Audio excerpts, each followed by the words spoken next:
नौटंकी चल रही है क्या? चल।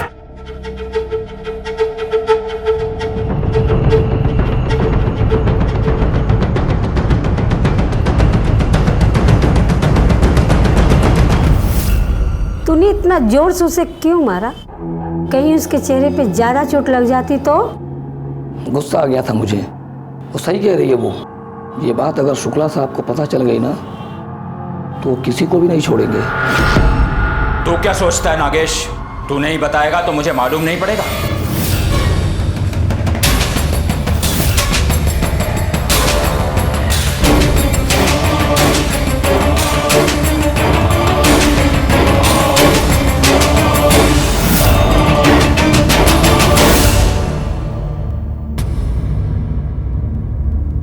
रुद्रनाथ शुक्ला की एक नजर हमेशा इस कोठे पर रहती है, जानता है ना? साहब, मैं तो आपको ही बताने वाला था साहब। मैं तेरा बंदोबस्त तो करता हूं बाद में। स्वीटी किधर है?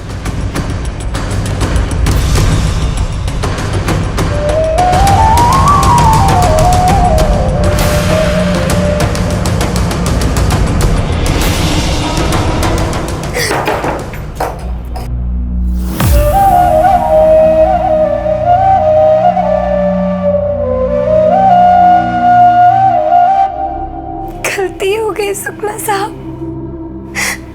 दोबारा भागने की कोशिश नहीं करूंगी। इस बार माफ कर दीजिए।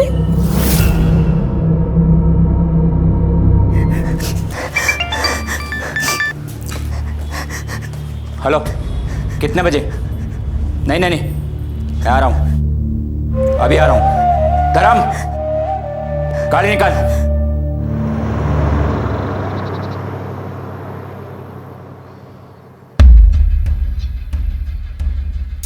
सुनो, गाड़ी ठीक से साफ करना, घर वाले इस्तेमाल करेंगे।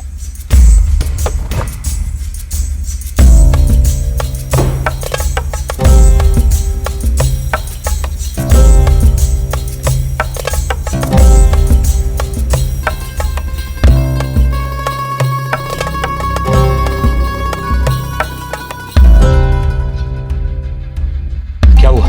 अस्मिता तैयार नहीं हो रही है, कह रही है शादी नहीं करनी।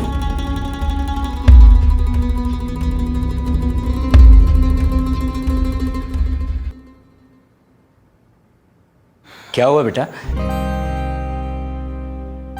सही बात है, अब इतने साधारण इयररिंग्स पहनकर कोई लड़के वालों के सामने कैसे जा सकता है? पापा, देख बेटा, मैं तेरे लिए क्या लाया हूं। Diamond earrings. पापा, मैं क्या उन लड़कियों की तरह हूँ जो डायमंड की इयररिंग्स देख के मान जाएगी? आप जो गलत कर रहे हैं उसका क्या? गलत? हम क्या कर? गलत नहीं तो और क्या पापा? शादी करके आप मुझे अपने से कितना दूर भेज रहे हैं, जबकि आपको अच्छे से पता था कि मुझे अभी और पढ़ाई करनी है। बेटा, मेरा बस चले तो मैं तुझे अपने से दूर जाने ही ना था, पर तू जानती है ना, इतना अच्छा लड़का मिला है और फिर वो लड़का और उसकी माँ दोनों तुझे कितना पसंद करते हैं। प्लीज ना। लगता है वो लोग आ गए, जल्दी से तैयार हो जा। अपने पापा का कहना भी नहीं मानेगी।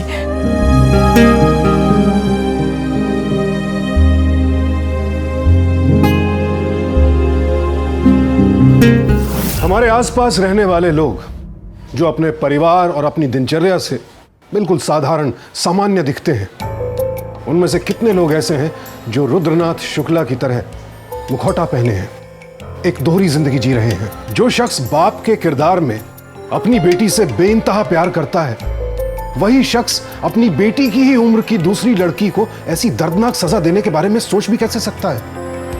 एक ही इंसान इस तरह की दो अलग अलग जिंदगियां इतने लंबे समय तक कैसे जी रहा है? रुद्रनाथ जैसे अपराधी खुद को बहुत शातिर समझते हैं। उन्हें लगता है कि वो अपनी असलियत हमेशा के लिए दुनिया से छिपा कर रख सकते हैं, पर ऐसा कभी होता नहीं है। और यकीन मानिए, जिस दिन रुद्रनाथ की जिंदगी के ये दो किरदार आमने सामने होंगे, नतीजा निश्चित तौर पर बहुत संगीन होगा। देखना बस ये है कि इस टकराव का असर किस किस पर और किस हद तक पड़ता है। चाय लीजिए बहन जी। अब आपको क्या बताएं, हमारी बेटी अस्मिता बचपन से ही हॉस्टल में रही है, उसके बावजूद हमारी बेटी में बहुत संस्कार है। आंटी जी, मेरा भाई बहुत भोला है, 3 साल बाहर रह के आया, बट पार्टी शार्टी कुछ नहीं करता। ये तो अच्छी बात है बेटा। नमस्ते। Thank you.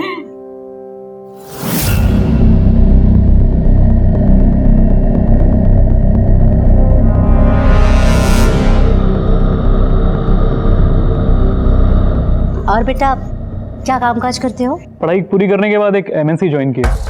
तो अच्छी बात है, हम भी हमेशा से चाहते थे कि हमारी बेटी हमारी आंखों के सामने रहे। तो जॉब वगैरह इंडिया में ही रहेगा ना? हाँ, इंडिया में रहेंगे, बाहर जाने का कोई प्लान नहीं है, यही है। कोई नहीं बहन राहुल, हमारा तो कोई नहीं है, सब काम है। मम्मी हाँ, दीनू भी मेरा बेटा ही जैसा है। अच्छा। सुनो, पहले ही बताओ कि तू कोठे पर कब गया? अरे भाई मैं कोठे पे जाता रहता हूँ, ये सब छोड़। अरे कल्पी के कोठे पे वही आदमी था। देखो कुछ गलतफहमी हो रही है। अरे का लोहे का धंधा है यार। लोहे का धंधा नहीं है, लड़कियों का धंधा है। राहुल तू मेरी बात समझ भाई, क्योंकि इसके आदमी ने मुझे मार के निकाला था, कुछ पैसे मेरे पास कम पड़ गए थे, तो एक कोठे वाले घर में शादी करने जा रहा है, समझ मेरे भाई। हाँ, बाहर आके बात करते हैं।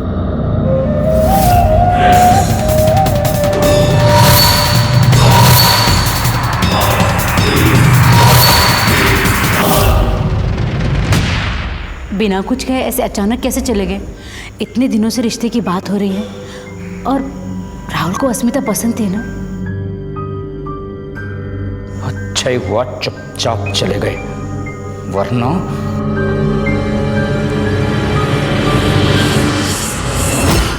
सावित्री, हम अपनी अस्मिता के लिए एक अच्छा सा लड़का ढूंढेंगे। तुम्हारा दिमाग खराब है? इतनी घटिया बात बोलने की हिम्मत कैसे हुई तुम्हारी? एक मिनट, मैं देखता हूं।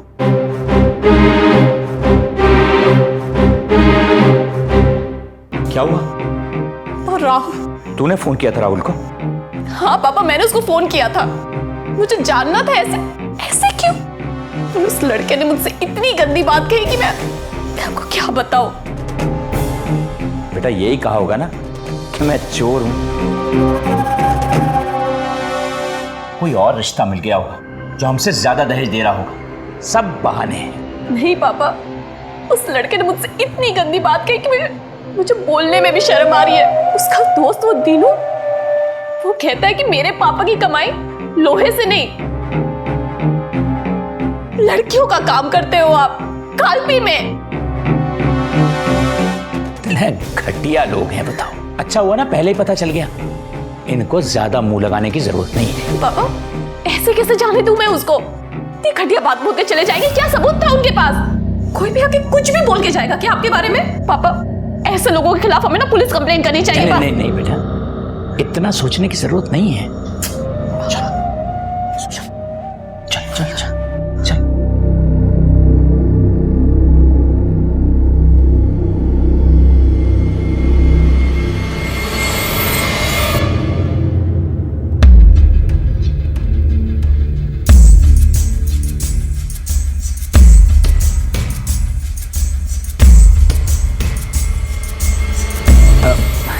ये तेरा तकिया है ना, ये लगा के सो ले। सो जा।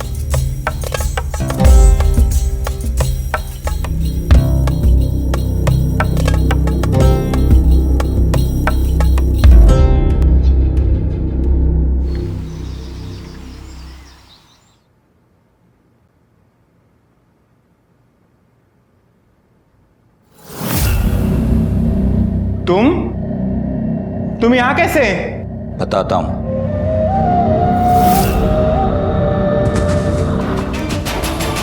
आप आ गए। एक खुशखबरी देनी थी आपको। प्रमिला जी का फोन आया था, रो रो कर माफी मांग रही थी, बहुत शर्मिंदा थी।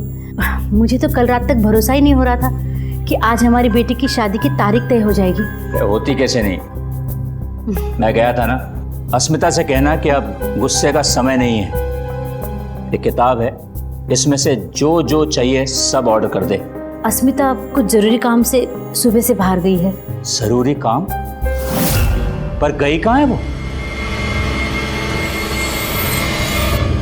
पापा काम तो पर हुआ ही नहीं। वो आपके दुकान के सुबोध चाचा ने काम करने ही नहीं दिया।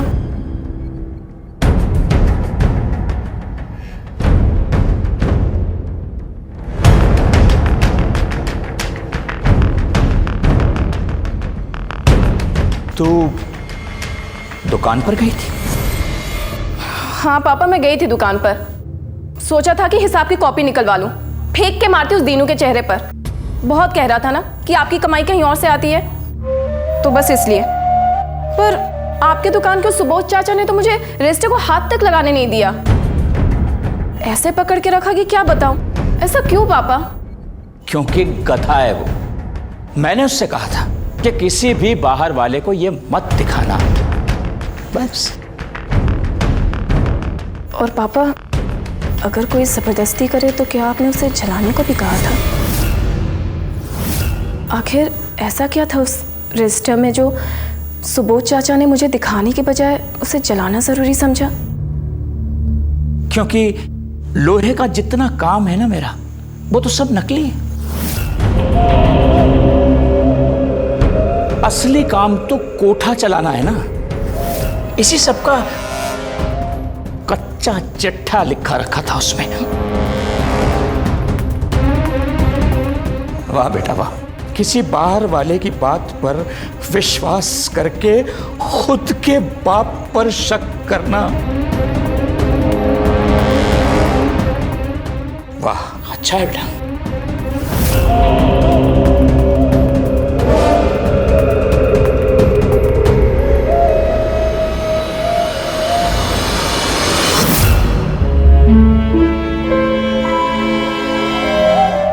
बेटा, जो हो गया सो हो गया। अब जब ये कपड़े पहनकर हमारे घर आओगी तो और कुछ याद मत रखना। समदन जी, अब अगर कुछ याद रहेगा तो वो केवल लखनऊ की 5 स्टार होटल की चकाचौंध, और कुछ भी नहीं। क्योंकि अब शादी लखनऊ से होगी। एक ही बेटी है मेरी, उसकी जिंदगी का सबसे बड़ा खुशी का दिन यादगार भी होना चाहिए।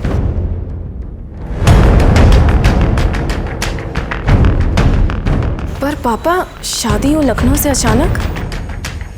पर इतने कम समय में इतनी तैयारियां कैसे होंगी? करनी पड़ेंगी। होटल बुक हो चुका है। कल सुबह तुम दोनों लोग लखनऊ जा रहे हो।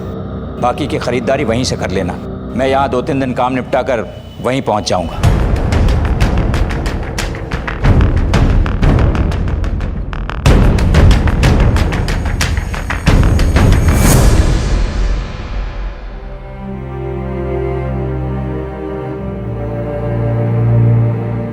माँ, पापा मुझे दूर भेजना चाहते हैं ना, ताकि मैं पता ना कर पाऊं।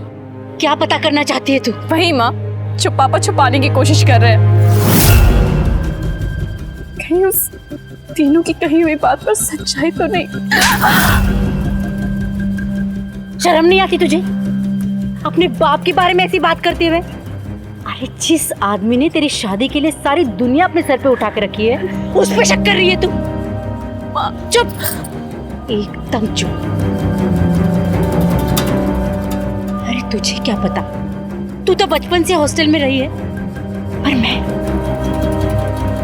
मैं तो यही हूं ना उनके साथ। अगर ऐसी कोई बात होती तो मुझे सबसे पहले पता चलता ना। हो गई तसल्ली? देख, अब तू इन बेफिजूल की बातों में अपना ध्यान मत दे। सिर्फ और सिर्फ अपनी शादी पे ध्यान दे। कम समय में हमें बहुत सारी चीजें करनी है।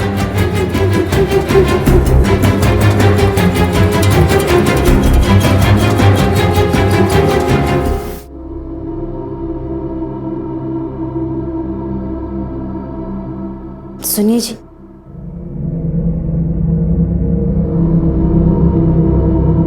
सुनिए जी, आज अस्मिता फिर से काल्पी के बारे में पूछ रही थी। मैंने बचा लिया है। बच तो अस्मिता गई, अगर उसे काल्पी के बारे में पता चल जाता, पता नहीं मैं क्या करता। बहुत चाहती थी ना कि मेरे धंधे की आंच उस तक न पहुंचे। अब देख, वो आग में कूदने के लिए तैयार बैठी है। मन में तो आता है। नहीं, आप शांत रहिए, हम कल ही लखनऊ चले जाएंगे।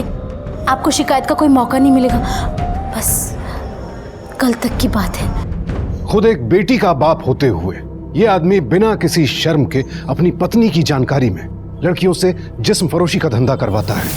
रोज किसी गुनाह या गुनाहगार की निंदा करता हूं मैं, लेकिन रुद्रनाथ जैसे अपराधी को देखकर तो मैं भी अवाक हूं।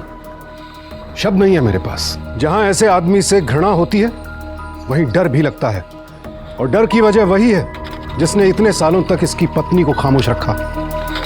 यह आदमी अपना सच छिपाने के लिए किस हद तक जा सकता है आप देख चुके हैं, लेकिन अब इसकी बेटी उस सच को कुरेद रही है। क्या करेगा रुद्रनाथ शुक्ला? बेटी सच जान पाए इससे पहले उसे इस सब से दूर भेज पाएगा?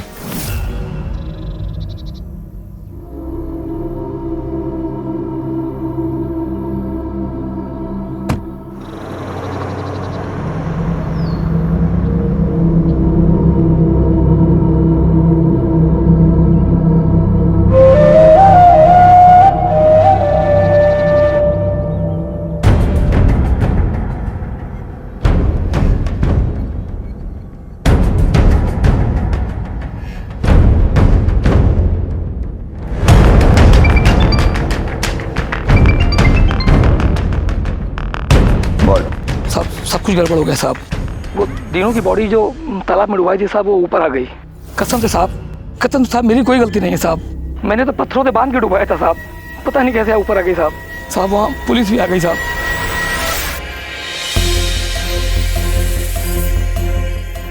हेलो हेलो, हाँ सावित्री, ध्यान से सुन। अस्मिता को राहुल से बिल्कुल बात मत करने देना, कह देना ऐसा रिवाज है। तुम रो क्यों रही हो? जी, राहुल का फोन आया था, उससे बात करते ही अस्मिता काल पे जाना चाहती थी। मैंने बहुत रोका पर वो भाग गई। शंकर, शंकर गाड़ी निकाल। साहब गाड़ी तो गई।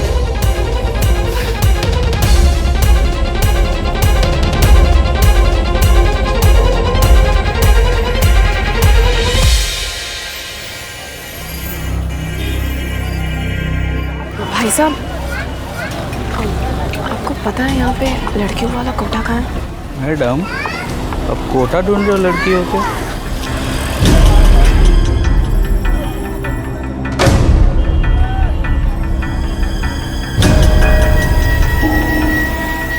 भाई साहब, यहाँ आसपास कोई कोठा है क्या?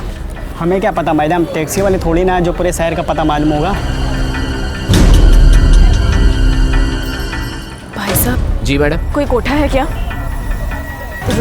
रुद्रनाथ शुक्ला का? जी हाँ है।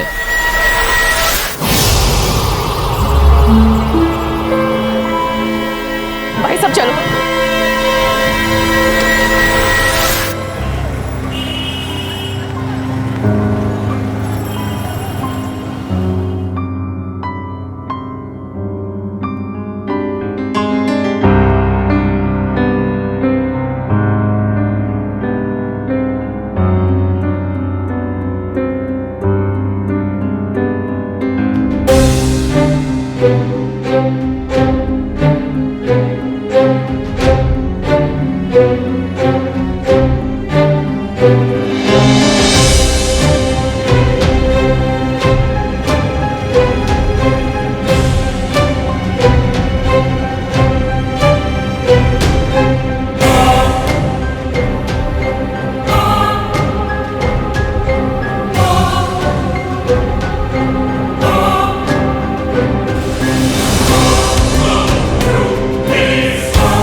बेटा मेरी बात समझने की कोशिश कर। सुन देख, ये जो भी कुछ है वो सब तेरे लिए तो कर रहा हूं।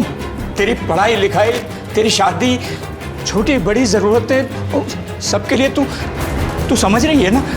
मुझे अब समझाने की कोई जरूरत नहीं है पापा। पुलिस को बुला लिया है मैंने।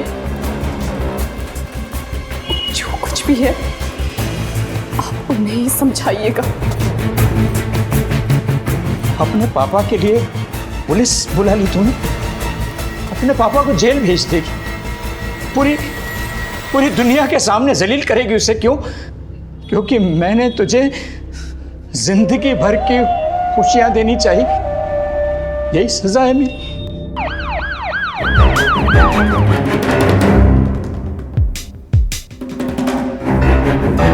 शुक्ला जी, आप यहाँ? सुना है बवाल हो गया, फोन आया था। बवाल तो हो ही गया है ना इंस्पेक्टर साहब। एक बेटी ने बाप के खिलाफ शिकायत की है।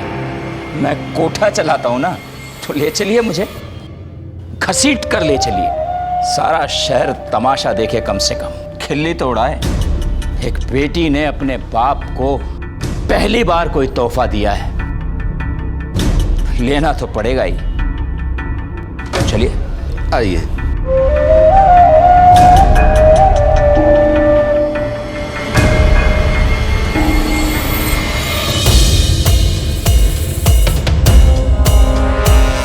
बवाल तो अब होगा।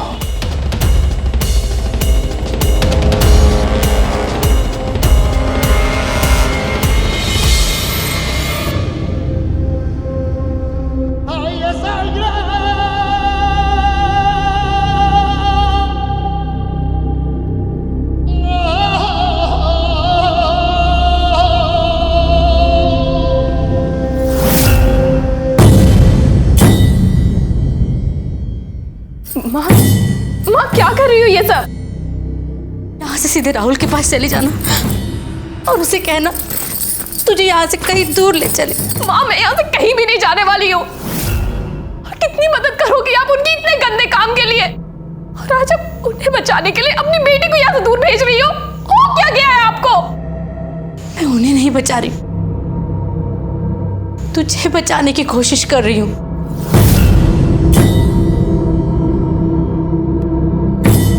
अपनी खुशी से साथ नहीं दिए उनका साथ दिए, इसीलिए आज जिंदा है।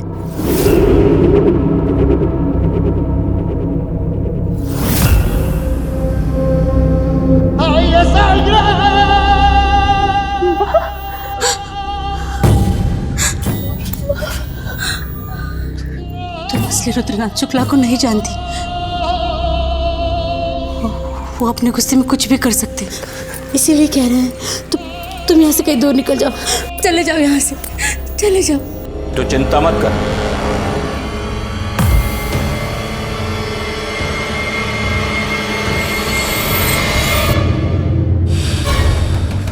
बिल्कुल चिंता मत कर। पुलिस वाले अपना काम बहुत अच्छी तरह से कर रहे हैं। उनकी रिपोर्ट के मुताबिक मैं अब भी हवालात में ही हूं।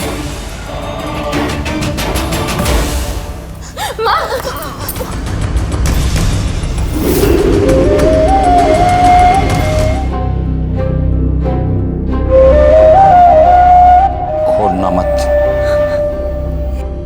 इससे अच्छा तो आप उसे मार ही देते।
वैद बैठता है बाजार में, सुना है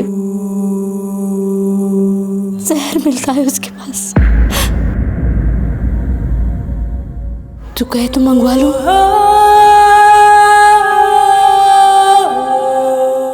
जहर तो मुझे खा लेना चाहिए था बहुत पहले, कम से कम आज ये दिन तो ना देखना पड़ता। बस एक उम्मीद थी कि तुझे इन सब से दूर रखूं।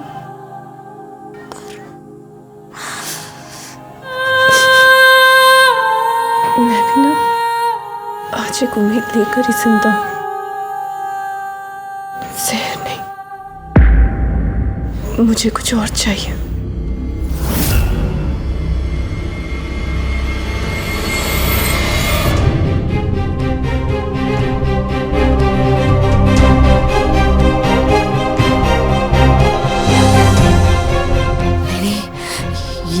ये बहुत खतरनाक हो सकता है। ये आप कह रही है ना? 25 साल आपने अपने दर्द को छुपाया, क्या जिंदगी भर ऐसे चुप बैठने का फैसला कर चुकी है आप?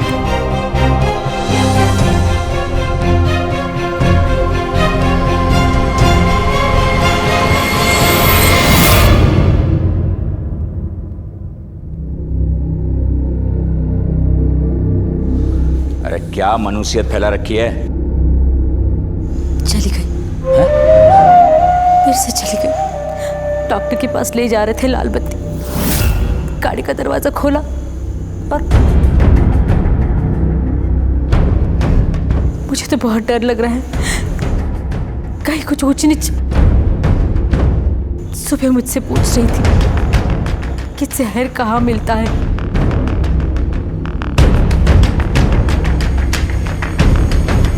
जो उसकी किस्मत। कहाँ तो हम उसकी शादी करवा रहे थे और कहाँ पुलिस में शिकायत नहीं, कर। एकदम नहीं। मैं देखता हूं।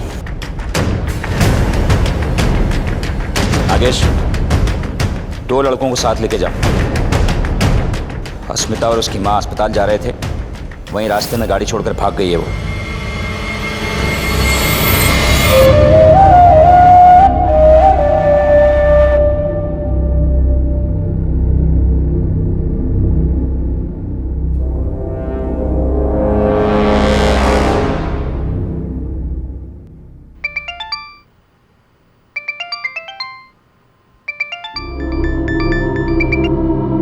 अरे काल पे पहुंच रहा हूं। क्या करूं अगर तेरी बेटी नहीं मिली तो? और भी काम है मेरे लोगों के पास।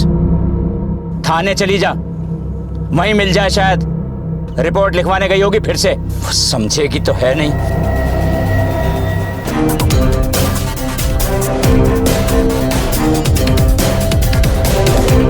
रुक, रुक, धर्म, चल गाड़ी निकाल।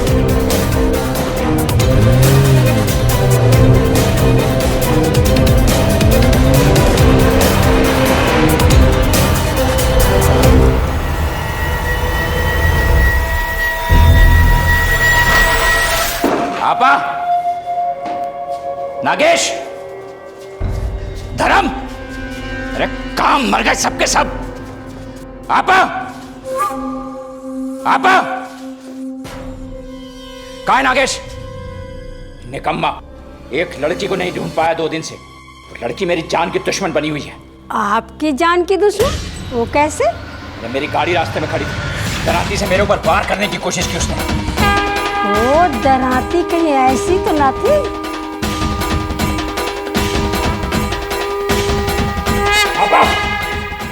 नागेश, नागेश और तुम्हारे वफादारों को हमने कमरे में बंद कर रखा है।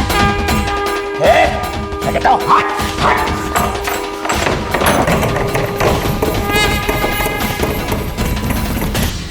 क्या हुआ? साहब, हम एक दूसरे को नहीं मानते तो वो सब हमें जान से मारते थे साहब।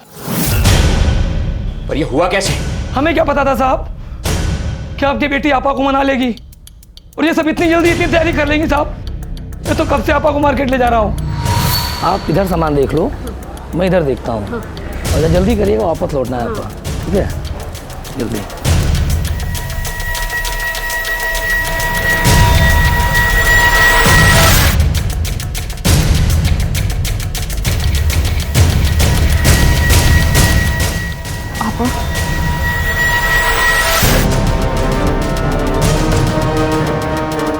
ना बाबा ना, बड़ी मुश्किल में पड़ जाएंगे हम लोग।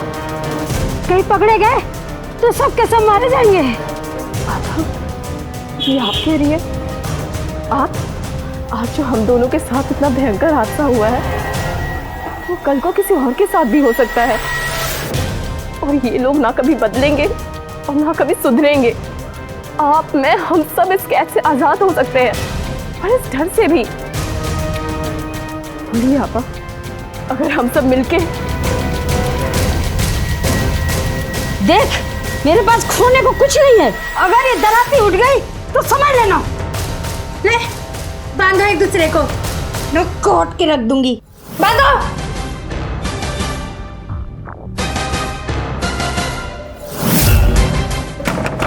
दरवाजा खोलिए पापा, बाहर आइए।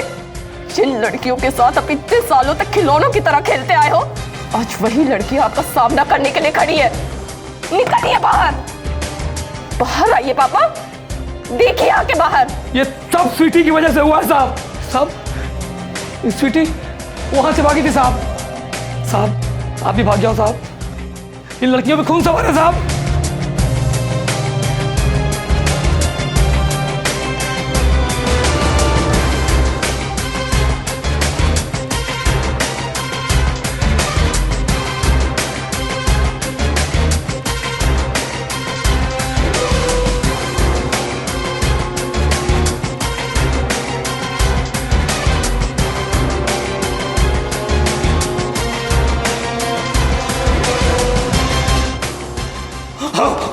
तुम तो पुलिस में हो ना, तुम मुझे पुलिस प्रोटेक्शन दे सकते हो।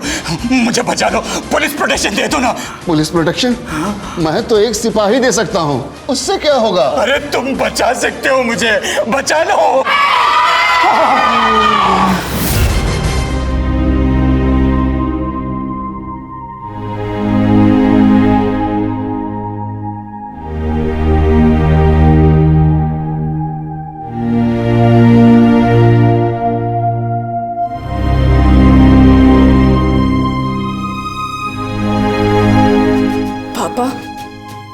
या तो आप अपने सारे गुनाह कबूल कर लो, वरना ये सारी लड़कियां हथियार लेके खड़ी है। मैं अपने सारे गुनाह कबूल करता हूँ। मैंने और मेरे लोगों ने बहुत लोगों को मारा है। अभी दीनू को भी अमी ने मारा है। अब तो मुझे जेल में भेज दो। इंस्पेक्टर साहब, पिछली बार की तरह इन्हें छोड़िएगा मत। ये सारी लड़कियां इनका बाहर इंतजार कर रही हैं, क्योंकि इन्हें पता है ये कुछ ना कुछ बहाना करके बाहर जरूर आएंगी।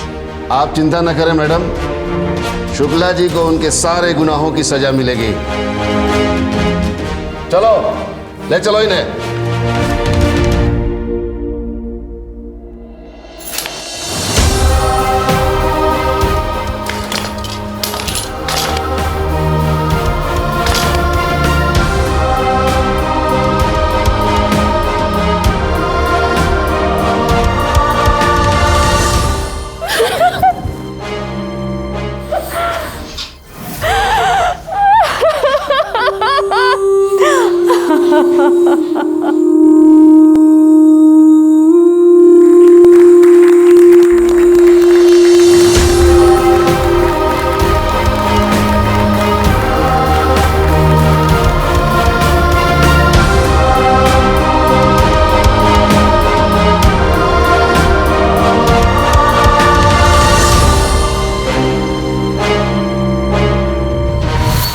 इस तरह की घिनौनी वारदातों को अक्सर ठुकराए गए या फिर असफल प्रेम के साथ जोड़ा जाता है, लेकिन क्या वाकई ऐसा है?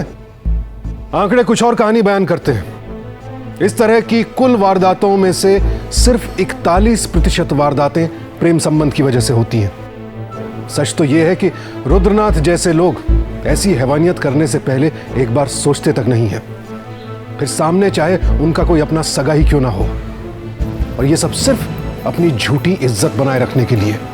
ऐसे लोगों को सबक सिखाने के लिए जरूरत है अस्मिता जैसी साहसी और जुझारू लड़कियों की, जो उन्हें याद दिला सके कि जिस तेजाब में वो औरों को झुलसाते हैं, एक दिन खुद उसमें झुलस सकते हैं।